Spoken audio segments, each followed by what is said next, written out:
चढ़ावा चोरी मामले में गुरुवार देर शाम ट्रस्ट के सदस्य कृष्ण मोहन की शिकायत पर पहली एफआईआर दर्ज कराई गई थी।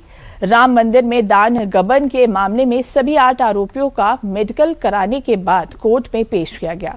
सीजेएम कोर्ट ने सभी आरोपियों को सोमवार तक के रिमांड दिया है। इन आरोपियों से 79,85,000 रुपए भी बरामद किए गए हैं।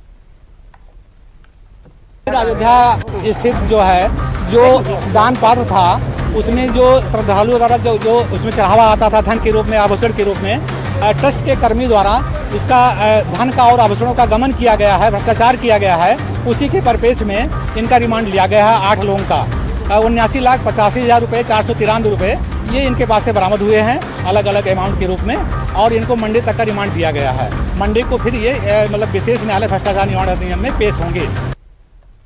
राम मंदिर दान चोरी मामले में जिन लोगों के नाम एफआईआर में हैं, एसआईटी अब उनकी संपत्तियों, बैंक खातों और कथित लेन देन की पड़ताल कर रही है। क्योंकि सरकार के मंत्री भी लगातार इस बात का दावा कर रहे हैं कि दोषी कोई भी हो, किसी भी कीमत पर बख्शा नहीं जाएगा।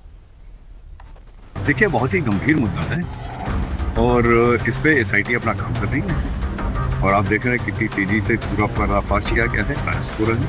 इसमें जितने भी दोषी हैं इनको है, कोई भी नहीं छूटेगा और इसको सरकार, केंद्र सरकार भी, राज्य सरकार भी बहुत सीरियसली ले रही है।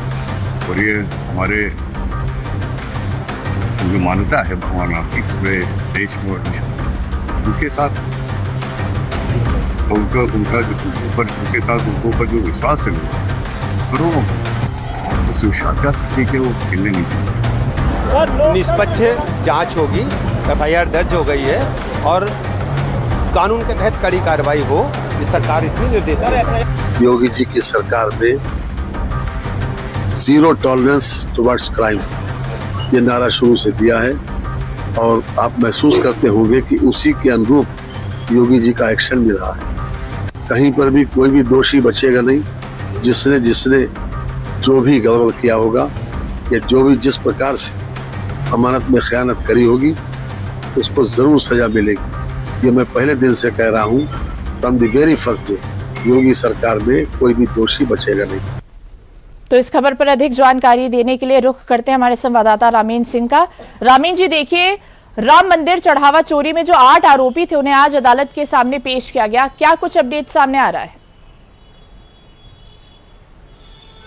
देखिए, कल ही इनको अदालत के सामने पेश कर दिया गया था वर्का, और कल इनको 14 दिन की न्यायिक हिरासत में जेल भेज दिया गया था। कल सोमवार के दिन जब अदालत खुलेगी तो इनकी रिमांड पुलिस ले सकती है। क्योंकि पूछताछ के लिए रिमांड की आवश्यकता होती है तो पूछताछ के लिए रिमांड लेगी और ये जानेगी कि इस पूरी घटना के पीछे किन लोगों का हाथ है, कौन वो बड़े लोग हैं जिनकी सरपरस्ती में सब कुछ होता रहा, बिना जांच के लोग आते जाते रहे, धन जो राम मंदिर में भगवान श्री राम के चरणों में धन अर्पित किया लोगों ने, सोना चांदी आभूषण अर्पित किए, वो कैसे पार हुए और किसकी सरपरस्ती में हुए, तो ये सारी चीजें निकल कर आएंगी। और जो आप बात कर रही थी कि सारी एजेंसीज किन किन लोगों ने कहाँ जमीनें खरीदी हैं, कहाँ मकान बनवाए हैं, कितने आभूषण खरीदे गए हैं, कहाँ कहाँ पैसा निवेश किया गया है, किस तरीके से उनकी लाइफ स्टाइल में बदलाव हुआ है, ये सारा मॉनिटर किया जा रहा है। तो उम्मीद करिए कि जैसे जैसे जांच आगे बढ़ेगी कई और चेहरे भी खुल सकते। दूसरी एक नैतिक रूप से नीति बात की जाती है कि जो लोग पदों पर हैं,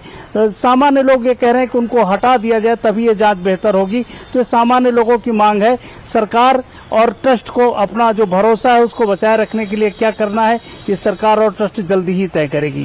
बिल्कुल रामीन जी, सोमवार को जब अगली सुनवाई होगी तो उसको लेकर जांच एजेंसियों की क्या कुछ मांग हो सकती है?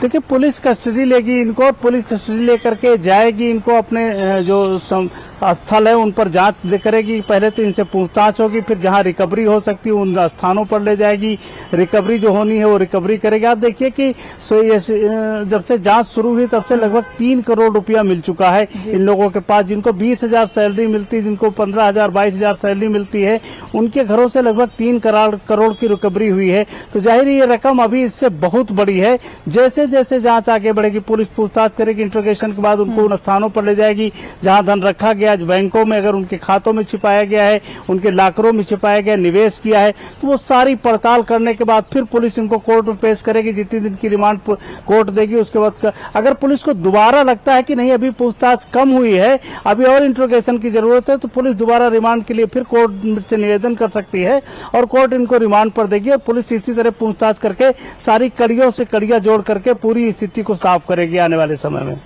बिल्कुल रामीन जी, मुख्यमंत्री योगी आदित्यनाथ का भी बयान सामने आया था। कहीं ना कहीं देखा जाए तो सरकार का रुख साफ है और उन्होंने जीरो टॉलरेंस की जो नीति है वो साफ तौर पर अपनाई है। देखिए, सरकार का रुख साफ है, उनकी स्पष्ट नीति है और जो मुख्यमंत्री योगी आदित्यनाथ को जानते हैं वो जानते हैं कि उनकी स्पष्ट नीति है और जो वो कहते हैं वो करते हैं। अगर उन्होंने कहा है कि भ्रष्टाचारी इसमें एक नहीं बचेगा, ये पापी एक नहीं बचेंगे, तो 100% मानिए कि कोई नहीं बचेगा। तो बहुत सारी चीजें राजनीतिक हैं, बहुत सारी चीजें दूसरे कोणों से देखी जा रही हैं, इसलिए थोड़ा सा समय लग रहा है, लेकिन परिस्थितियां वही खड़ी होंगी जहां खड़ी होनी चाहिए। राम मंदिर में चोरी करने वाले, उनके चरणों में अर्पित धन की चोरी करने वाला कोई नहीं बचेगा, ये योगी जी ने कहा है, तो वो मान के चलिए कि ये 100% सही गुजरेगा। बरखा। बिल्कुल रामीन जी, तमाम जानकारियों के लिए आपका बहुत बहुत धन्यवाद।